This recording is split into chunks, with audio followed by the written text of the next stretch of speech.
Coming up, the PLP held a one-day convention in Exuma. And in sports, the Bahamas volleyball team scores big at the CAC Games. The Bahamas Tonight, the weekend edition, starts now. Now in HD.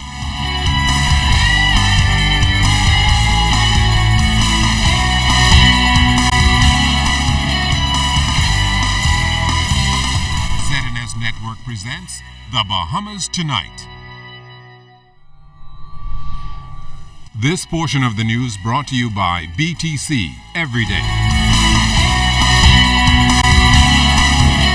It's the weekend edition of the Bahamas Tonight. Good evening, everyone. I'm Charisma Robinson with a look at what's making news. Topping the news, Exumians flocked to the settlement of Ramsey yesterday to hear from Progressive Liberal Party leader Prime Minister Perry Christie as he outlined what's in store for the people of that island as his government reaches the midway mark of its 5-year term. Julian Reed reports tonight that the governing party's All Exuma mini convention, where 40 residents were installed as stalwart councillors, was held under the theme Exuma, your time is now.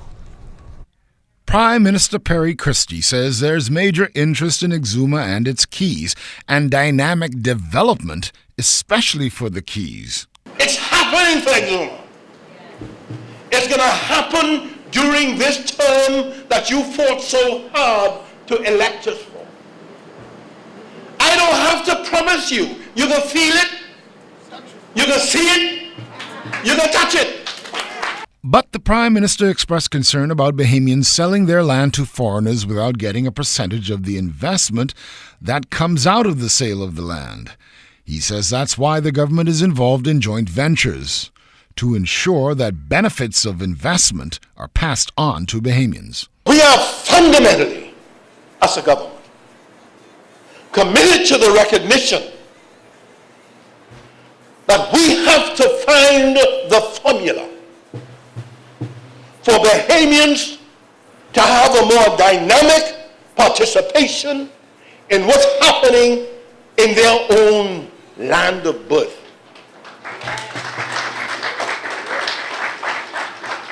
Y'all better understand that, because not every government will do that.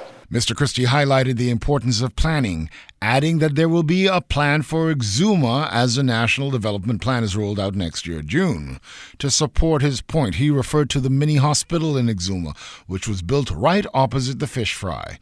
While he said that public spot might have to be relocated, he told Exumians that the equipment and furnishings for the hospital are expected to arrive in the country on Monday.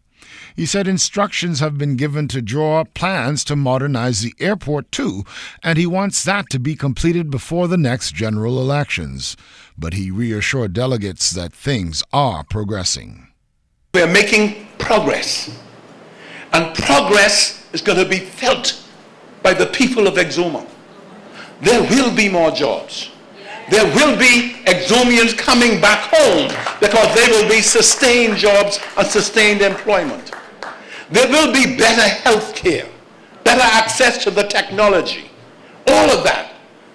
And take this to the bank with you. On January 1st, 2016, we are rolling out national health insurance. There's no question of whether, if, we're doing it. And I can tell you, the first phase is a minimum of $350 million. The Prime Minister and PLP leader told supporters that they should not be distracted with issues like talk about whether he is running in the next general elections or not. The PLP is running next time. The PLP is going to win the next general election. The PLP is going to win the next general election because it's going to do things for people, not for things. It's going to do things for people, and people will feel it in their pocketbooks. People will feel it in being able to educate their children. People will feel it in being able to own homes because we're going to build homes to help them. We are even going to have that mortgage relief program that slowed down. We're not going to let it go. Read the Charter for Governance. You will see that we are committed to using every policy promise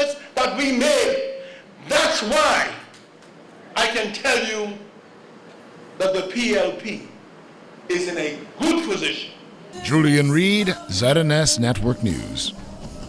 Deputy Prime Minister and Minister of Works and Urban Development Philip Brave Davis updated Exumians at the mini-convention about some of the issues they wanted addressed, among them a contract which would soon be signed to pave the dock and the approval of a new group of justices of the peace. He also confirmed that Urban Renewal 2.0 will be coming to Exuma. Urban Renewal will bring with it all of the programs, projects and components available in New Providence, Grand Bahama, and the other islands. All components, including the Small Home Repairs Project. The direct investment of the Small Home Repairs Project will employ contractors and individuals and inject substantial funds into the local economy. Further, qualified homeowners will be able to make critical repairs when otherwise it would not have been possible. Today is the deadline for businesses across the country to register for value-added tax. The VAT department opened on Gladstone Freight Terminal building this weekend to accept last-minute applications. And while he anticipated businesses to register by the end of today, Head of VAT Services Philip Bethel urged those who haven't done so not to panic. I just want to let the public know, the businesses know that while the 30th is the last day to apply for registration, we will be open and registration will continue. In other news, this Sunday, Atlantis is having a good fall season with many heads and beds at the local property. President and Managing Director George Marcantonus spoke with Cleopatra Murphy, where he credited one of its annual events for keeping the hotel full and also discussed the resort's future plans. Atlantis is seeing noticeable returns from the annual Battle for Atlantis. Occupancy that is traditionally slow at this time of year is boosted to the mid-90% range, something President and Managing Director George Marcantonus is pleased with. It is a stark difference from before the event was launched several years ago. When we did not have Battle for Atlantis, we used to run about 50-55%. So it's significant. It's doubled our room occupancies. And for that matter, has generated, I think, a lot of publicity and press coverage for the nation. It allows us to keep our restaurants open. It allows us to bring all of our staff on full hours. It allows us to operate as if we were in peak season. It's really fantastic. Without the event, from September to November, occupancy is usually down. Marcantonus says for 2014, group bookings have been flat, but other areas have held up. We're expecting to see that shoot up and improve in 2015 and particularly in 2016. Our leisure business pace is ahead, which really stems from a good economic recovery in the United States. Marcantonus says Atlantis has a lot of exciting things coming on stream in 2015, those he says he is not ready to announce. He says, as is traditional, some capital expenditure will be done in the new year, and some are currently under design. Quite a few of those capital expenditures that the public would be interested in are presently under design and under review. We haven't signed contracts on some of the new things we want to do, so I'm reluctant to share all that info, but we will as soon as we have them. And I think 2015 is just going to be a better year for all of us. Basking in the continued success of the Battle for Atlantis, the hotelier believes good things are in store for the property. Cleopatra Murphy, ZNS Network News. The National Women's Advisory Council ended National Women's Week activities with a symposium at the Melia Nassau Beach Resort yesterday under the theme Equality for Women in its Progress for All. Scores of women participated in the action-packed one-day event, which included a panel discussion featuring Minister of State for Transport and Aviation Hope Strachan, Member of Parliament for Long Island Loretta Butler Turner, and Attorney Robin Lines. Social Services Minister Melanie Griffin boasts of a really full and exciting week for women nationwide. National Women's Week really is the commemoration of the enfranchisement of women and the work of the women's suffrage movement. And this is the 52nd anniversary. And it is so important that we continue to recognize it because women have contributed much to the development of this country. Minister Griffin noted that the Women's Council made a concerted effort to visit a number of family islands such as Grand Bahama, Eleuthera, and Abaco to ensure that all women could participate. National Women's Advisory Council Chairperson Marissa Mason-Smith explained why the week is so significant.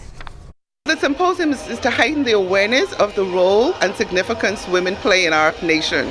We recognize more and more women are ascending to leadership roles, and so we have to prepare our women and to expose them through education, through forums such as this, to let them know from whence we've come and where we need to be going.